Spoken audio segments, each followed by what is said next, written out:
Hello students, आपका स्वागत है हमारे यूट्यूब चैनल में। और आज हम आपके लिए लेकर आए हैं क्लास 12th के भौतिक विज्ञान का चैप्टर नंबर 1 विद्युत आवेश व क्षेत्र। चैप्टर नंबर 1 से इम्पोर्टेंट डेरिवेशन आज लिया गया है, जिसमें कहा गया है कि वैद्युत द्विध्रुव के कारण अक्षीय स्थिति में वैद्युत क्षेत्र की तीव्रता के लिए सूत्र प्राप्त करें। वैद्युत द्विध्रुव हमने अपनी पिछली वीडियो में वैद्युत द्विध्रुव की परिभाषा और इस पर डेरिवेशन भी कराए हैं, जिसका लिंक आपको वीडियो के डिस्क्रिप्शन में मिल जाएगा। आज हम वैद्युत द्विध्रुव के कारण अक्षीय स्थिति में वैद्युत क्षेत्र की तीव्रता ज्ञात करेंगे। माना एक वैद्युत द्विध्रुव AB है, जिसके बिंदु A पर +Q तथा बिंदु B पर -Q आवेश रखा है। वैद्युत द्विध्रुव एक ऐसा निकाय है जिस पर बराबर किंतु विपरीत आवेश रखे होते हैं। इसी कारण हमने बिंदु A पर +Q और बिंदु B पर -Q आवेश रखा है। AB के मध्य में एक बिंदु O है, जिससे R दूरी पर एक बिंदु P माना है, जिस पर हमें वैद्युत क्षेत्र की तीव्रता ज्ञात करनी है। अब हम इस थ्योरी के अकॉर्डिंग डायग्राम बनाएंगे, जिसमें हमें एक AB वैद्युत द्विध्रुव को दिखाना है। हम यहाँ पर एक लाइन बना लेंगे। इस लाइन पर हमने A पॉइंट मान लिया है और हमने यहाँ पर B पॉइंट मान लिया है। हमने A पॉइंट पर +Q आवेश रखा है और B पॉइंट पर हमने -Q आवेश रखा है, जैसा हमने थ्योरी में बताया है। अब AB के मध्य में एक बिंदु O है। हमें पहले से ही पता है कि द्विध्रुव के बीच की दूरी जो होती है वो 2L होती है। द्विध्रुव के बीच की दूरी हमने यहाँ पर 2L दिखाई है और AB के मध्य बिंदु में एक बिंदु हमने O माना है। जब ये पूरी दूरी 2L है तो O से लेके A तक की दूरी L हो जाएगी और O से लेके B तक की दूरी भी L हो जाएगी। ऐसे हम इस 2L को डिवाइड कर देंगे। मध्य बिंदु से L इधर हो जाएगा A की तरफ और B की दिशा में हो जाएगा हमारे पास L। O से डायरेक्शन हो जाएगी ये।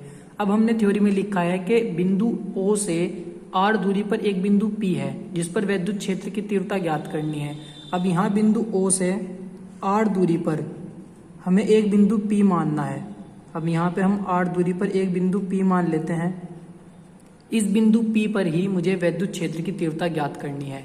ये डेरिवेशन अक्षीय स्थिति में है, तो हमने वैद्युत द्विध्रुव के अक्षीय स्थिति में यानी कि क्षैतिज दिशा में ही बिंदु P को माना है, जिस पर वैद्युत क्षेत्र की तीव्रता ज्ञात करते हैं। अक्षीय स्थिति में क्षैतिज दिशा में ही बिंदु P को मानते हैं। निरक्षीय स्थिति में ऊर्ध्वाधर दिशा में बिंदु P को माना जाएगा। अब यहाँ से हम बिंदु P पर, जिस बिंदु पर हमें वैद्युत क्षेत्र की तीव्रता ज्ञात करनी होती है, उस बिंदु से लेकर हमें जिस बिंदु पर आवेश रखे होते हैं उस बिंदु तक की दूरी का पता होना चाहिए। तो अब हमें बिंदु P से लेके A तक की भी डिस्टेंस चाहिए और बिंदु P से लेके बिंदु B तक की भी डिस्टेंस चाहिए।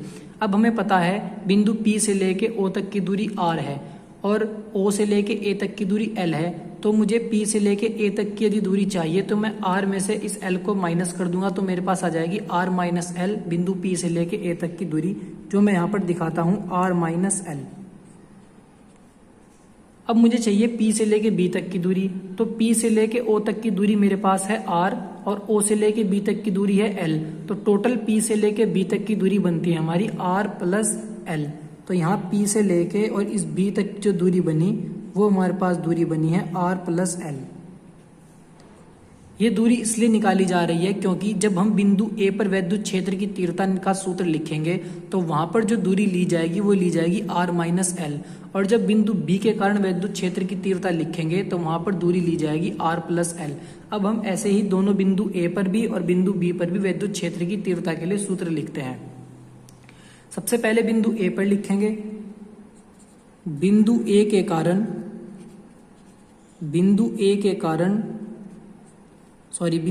के कारण आएगा, क्योंकि हम बिंदु P से वैद्युत क्षेत्र की तीव्रता निकाल रहे हैं। तो बिंदु P के कारण बिंदु A पर वैद्युत क्षेत्र की तीव्रता, जो फॉर्मूला बनता है वैद्युत क्षेत्र की तीव्रता का, वो फॉर्मूला होता है E बराबर 1/4πε0 Q/r²। ये फॉर्मूला हम अपने पीछे डेरिवेशन में करके आए हैं, जो बिंदु आवेश के लिए वैद्युत क्षेत्र की तीव्रता का फॉर्मूला है। अब हम यहाँ पर देखते हैं कि दूरी बिंदु A तक की जो है वो R माइनस L है। ये बिंदु आवेश के लिए था तो इसलिए यहाँ पर दूरी R ली गई थी, लेकिन अब हमें जिस बिंदु पर हम वैद्युत क्षेत्र की तीव्रता ज्ञात कर रहे हैं वहां से लेकर डिस्टेंस जब हम देखते हैं तो R माइनस L है। बिंदु A पर जो डिस्टेंस है वह है आर माइनस एल, तो हम यहाँ पर रख देंगे ई का फॉर्मूला बनेगा 1/4 पाई एप्सिलॉन नॉट, और आवेश हमारे पास पॉजिटिव है तो हम लेंगे प्लस का आवेश, और जो दूरी होगी वो होगी आर माइनस एल।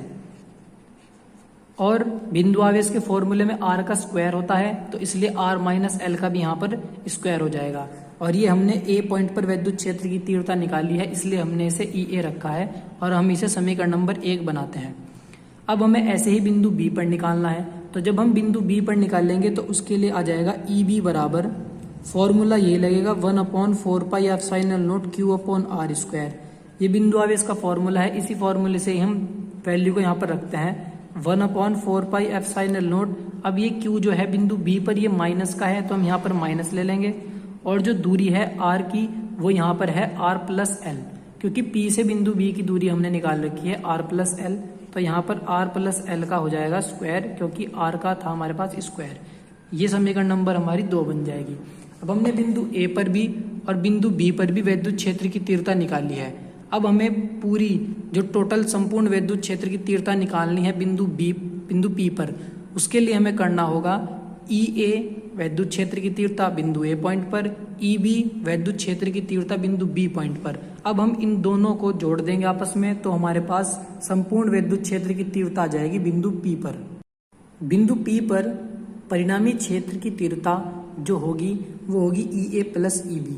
अब ये जो ई है ये परिणामी है, यानी कि ये टोटल है हमारे पास, और ई ए का मान और ई बी का मान अब हम यहाँ पर रख देंगे।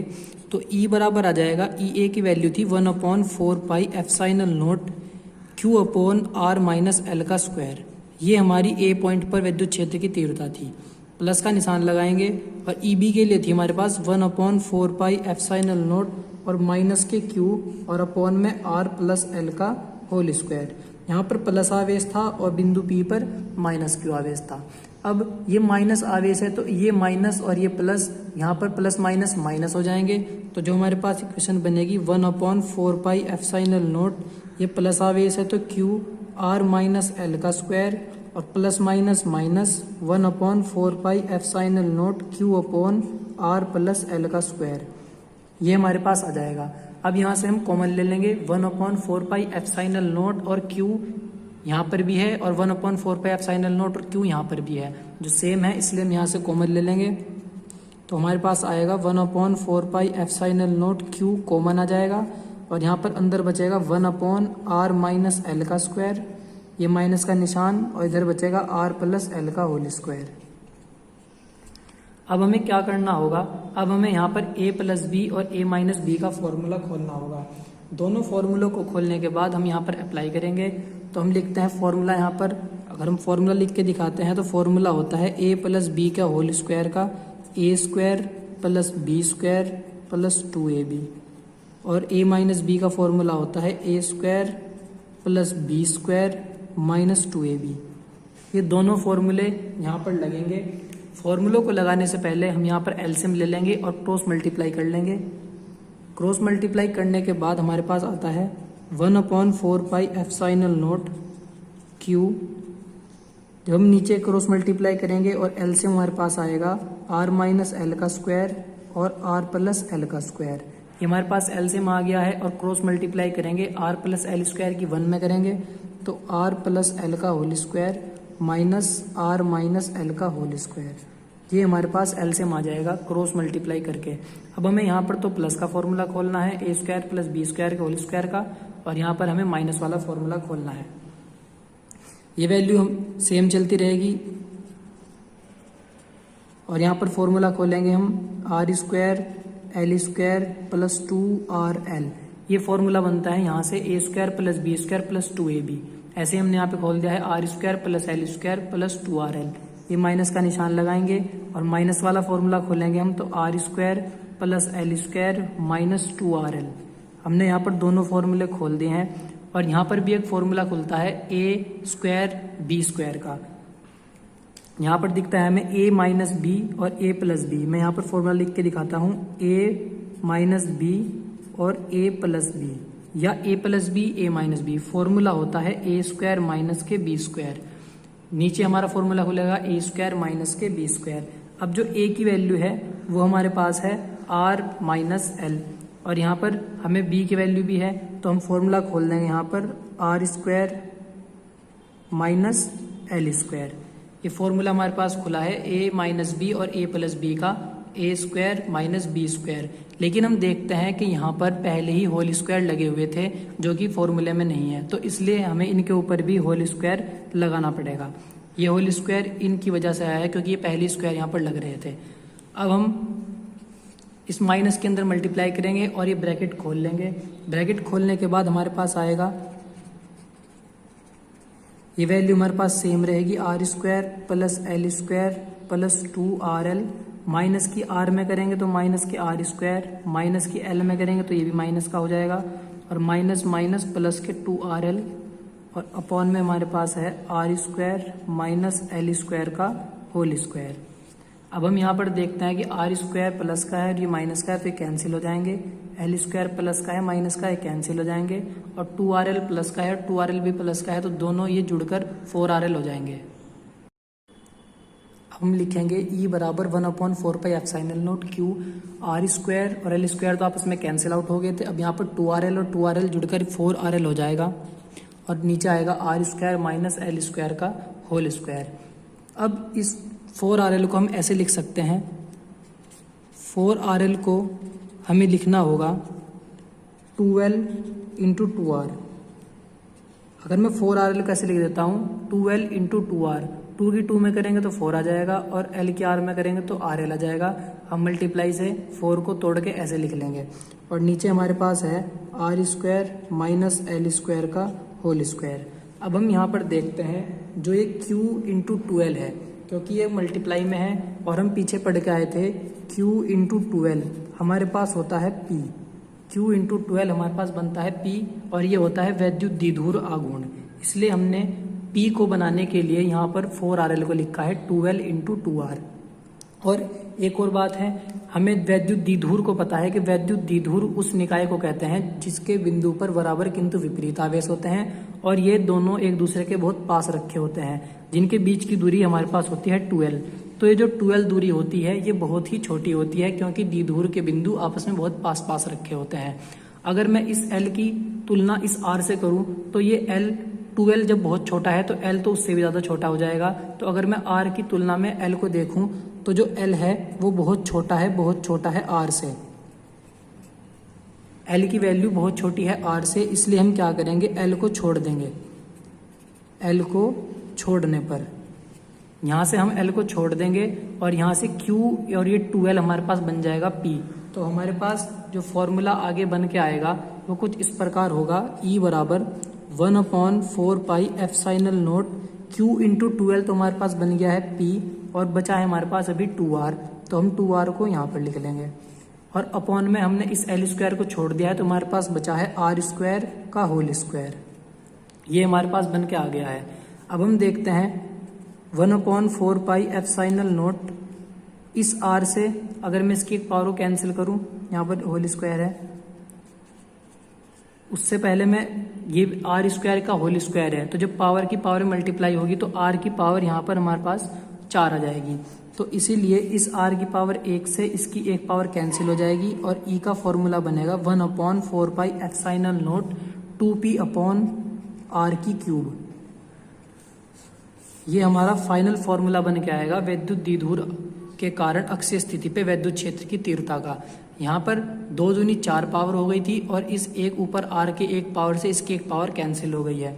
तो ये हमारा वैद्युत द्विध्रुव के कारण अक्षीय स्थिति में फॉर्मूला बनता है वैद्युत क्षेत्र की तीव्रता का। अक्षीय स्थिति के डेरिवेशन के आधार पर न्यूमेरिकल हमें दिया गया है कि 2 बिंदु आवेश 3 माइक्रोकुलाम तथा -3 माइक्रोकुलाम एक दूसरे से अल्प दूरी 2 × 10⁻³ मीटर पर स्थित है। द्विध्रुव से 0.6 मीटर की दूरी पर अक्षीय स्थिति में वैद्युत क्षेत्र की तीव्रता की गणना करें। अब हमें जो कुलाम यानी कि आवेश दिया गया है, आवेश का मान हमें दिया गया है 3 माइक्रोकुलाम।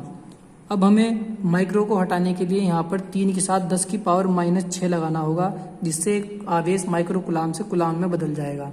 और अल्प दूरी यानी कि 2 बिंदुओं के आवेशों के बीच की दूरी जो द्विध्रुव में होती है वो होती है 12, जिसका मान हमें दिया गया है 2 × 10⁻³ मीटर। और हमें द्विध्रुव से 0.6 मीटर की दूरी पर अक्षीय स्थिति में विद्युत क्षेत्र की गणना करनी है। तो ये हमें r दिया गया है, r की वैल्यू हमें दी गई है 0.6 मीटर। अब यहाँ से पहले हमें p की वैल्यू को निकालना होगा, फिर हमें फॉर्मूला लगाना होगा अक्षीय स्थिति का। p विद्युत द्विध्रुव आघूर्ण होता है जिसका फॉर्मूला होता है Q × 2L। Q का मान हमारे पास है 3 × 10⁻⁻6 और 2L का हमारे पास मान है 2 × 10⁻³ तो मल्टीप्लाई करने के बाद 3 दूनी 6 और गुना 10⁻⁻9 ये हमारे पास विद्युत द्विध्रुव आघूर्ण का मान आ जाएगा। विद्युत क्षेत्र की तीव्रता का फॉर्मूला है E बराबर 1/4πε0 2p/r³। ये अक्षीय स्थिति में फॉर्मूला है।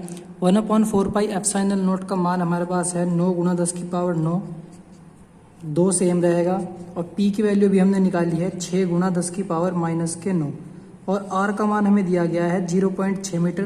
क्यूब है तो हम 3 बार लिखेंगे 0.6 × 0.6 × 0.6। अब हम यहाँ से पॉइंट हटा लेंगे। पॉइंट के बाद एक संख्या है, यहाँ पे भी एक है, यहाँ पे भी एक है, तो पॉइंट हटाने के बाद हमें 10 की पावर ऊपर 3 लगानी पड़ेगी ताकि पॉइंट हट जाए। अब 6 से 6 कैंसिल हो जाएगा और यहाँ पर 9 दूनी 18 और 6 की 6 में करेंगे तो 36 आ जाएगा। पावर को सॉल्व कर लेंगे, ये पावर प्लस की है और ये पावर भी प्लस की है, तो 9 और 3 12 पावर हो जाएंगी और 12 में से 9 घटेंगी तो 3 आ जाएंगी। या ऐसे भी कर सकते हैं कि 9 पावर प्लस की है और 9 माइनस की है, तो ये कैंसिल हो गई और 10 की पावर हमारे पास 3 बच जाएगी। यहाँ पे हम देखते हैं कि 18 को हमें 36 से भाग देना होगा, या हम यहाँ पर काट सकते हैं 18 और 36 को। हम काटते हैं 9 से, 9 दूनी 18 और 9 चौक 36 और 10 की पावर 3। यहाँ पर हमें भाग देने पर 0.5 आ जाएगा और गुना 10 की पावर 3। ये हमारे पास मान आ चुका है अक्षीय स्थिति में विद्युत क्षेत्र की तीव्रता का। इसका मात्रक होता है न्यूटन प्रति कूलाम। अगर आपको हमारी ये वीडियो अच्छी लगी हो तो हमारी वीडियो को लाइक करें और चैनल को सब्सक्राइब करना ना भूलें।